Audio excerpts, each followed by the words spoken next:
माता पार्वती ने क्यों दिया गौ माता को श्राप। एक बार जब शिव और पार्वती समुद्र के किनारे विहार करने गए तो शिव जी के मन में शरारत करने की सूझी।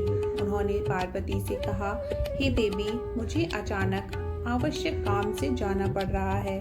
मैं कार्य करके अभी आता हूँ, तब तक आप मेरी यहीं प्रतीक्षा करें। दरअसल शिव माता पार्वती को परेशान करना चाहते थे। शिव जी की बात मानकर देवी पार्वती अकेली ही तट पर बैठकर उनकी प्रतीक्षा करने लगी।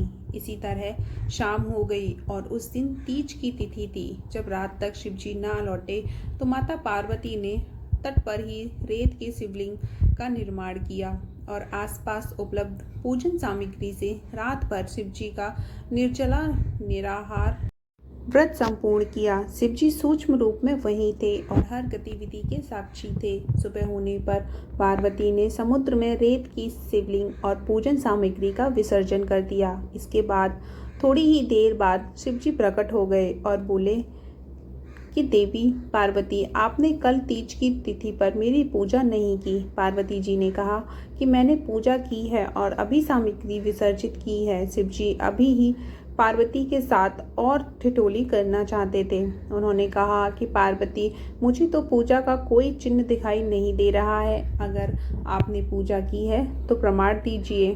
माँ पार्वती भी समझ चुकी थी कि भगवान शिव उन्हें जानबूझकर सता रहे हैं, क्योंकि वो जगत की हर घटना का साक्षी है। उसे प्रमाण की क्या आवश्यकता।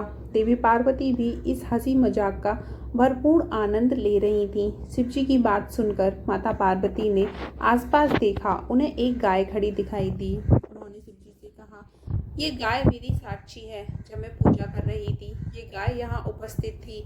शिवजी ने गाय से पूछा कि माता पार्वती, पूजा की। गाय ने नाक का सिर हिला दिया। शिवजी ने कहा, पार्वती, आप असत्य कह रही हैं। गाय ने आपकी गवाही नहीं दी। शिवजी के सामने स्वयं का अकारण झूठा साबित होना पार्वती सहन नहीं कर पाई और क्रोध में आकर उन्होंने उसी वक्त गाय को श्राप दे दिया।